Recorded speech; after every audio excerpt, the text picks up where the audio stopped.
Sunny the Seagull by Jill Buck. Sunny the Seagull by Jill Buck. Dedication to all the beach lovers who have a love-hate relationship with seagulls. May you enjoy Sunny's story even if you would rather have a beach day free of flying feathered friends. Sunny loved his life and his routines. Every morning he would fly over the beach and water, looking into the waves. He would look for fish and bugs. As the sun got higher in the sky, people started to come to the beach and set up chairs, blankets, and umbrellas. His favorite thing to look for were the large rectangle boxes.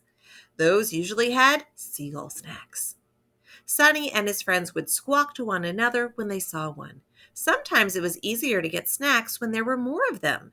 They might not all be able to get one, but it seemed to raise the chances that some of them would get the snacks.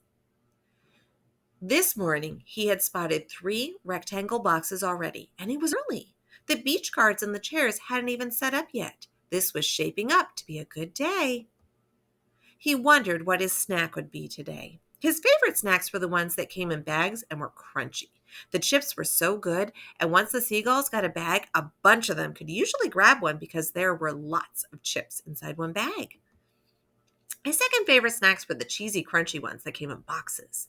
The orange squares were a bit more filling than the thinner chips, but it was harder to get them away from the people. The bags were easier. After the chips and crackers, his next favorite was the bag with a mix of items. The pretzels were the best, followed by the bagel chips. Then again, popcorn was good too, and that one sometimes just flew away from people, especially the little ones. There were tricks to making sure you got one of the seagull snacks from the people. Trick number 1 was the smaller the person, the easier it was to grab a snack. The little ones seemed to have trouble holding on and were easier to startle. Lots of times they just dropped it for a seagull. The second trick was for unattended bags. Sometimes the people would put the bag inside another bag, but hanging out at the top. If no one was near, he could hop up and grab it. The third trick was to check blankets. If there were round food holders, often everything was spread out and he could swoop in and pick his snack. Too bad it was so early. No one was opening the food boxes yet, so he decided to hang out by the water's edge watching for unsuspecting creatures in the sand. Sometimes when the air holes in the sand opened up, he was able to grab one before it burrowed down again. As more people arrived and set up their areas, he did another flight up and down the beach. He liked to stay in between the big coral-colored hotel and the one with the painting of the umbrella on it. Those 2 blocks were his favorite, and it was where his friends hung out too. Sometimes they would go further north or south when they heard tales of great snacks, but most of the time he liked to stay right on his own turf.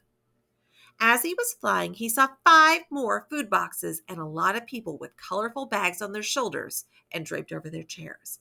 Now, the bags could be a snack gold mine or might just have things like spray cans, bottles, and worst of all, the stinky white squares they put on the smallest of the people. Those often had a horrendous odor when he flew by the trash cans on the beach.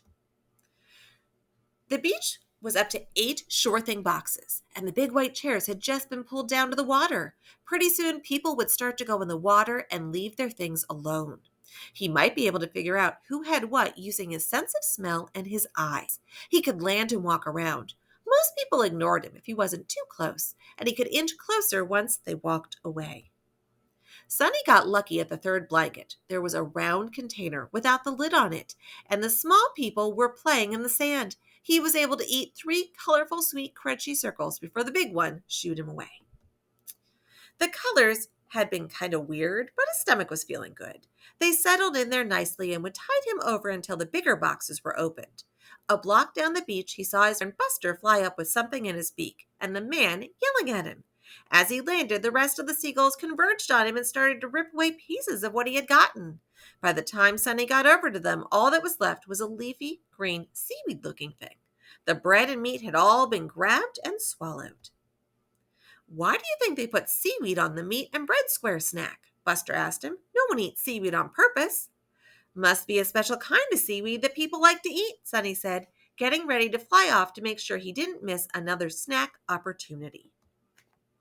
Some of the seagulls were always circling to take what the others had found. They claimed it was how seagulls had always operated, but it always felt a bit unfair.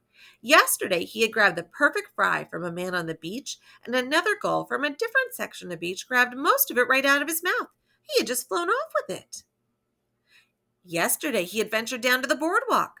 Buster was always telling him it was the place to be at night after most of the people had left the beach. There were tons of people all together, and tons of them were eating food.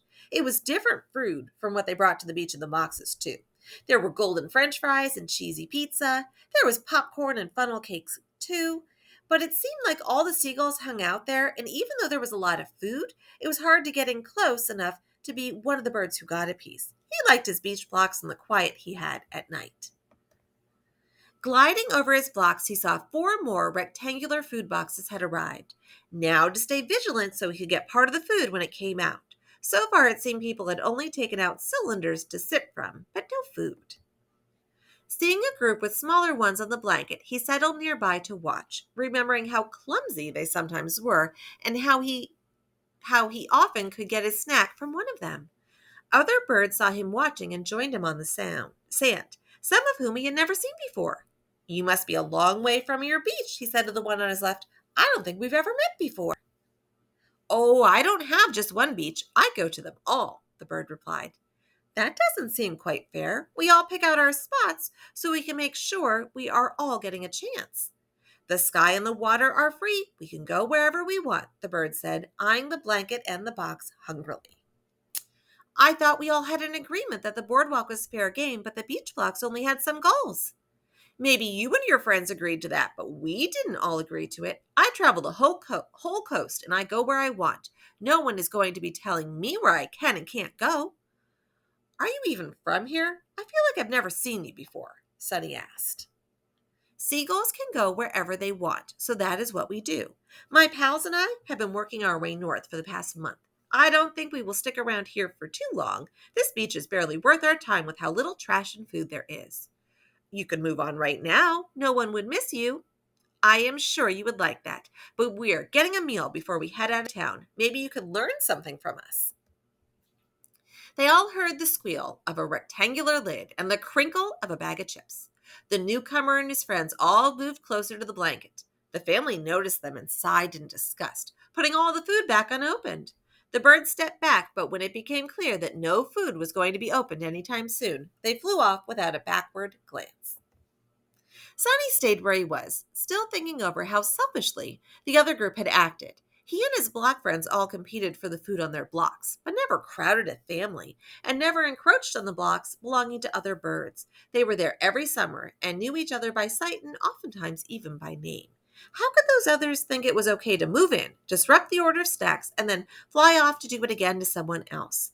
They must have never had the chance to be part of a community or to learn from others. Sonny was rewarded for his patience a little while later when the father gave the little girl a bowl of popcorn that she promptly knocked over. He was over there in one flap of his wings, collecting his snack, thankful for his tried and true strategy and his community of bird friends.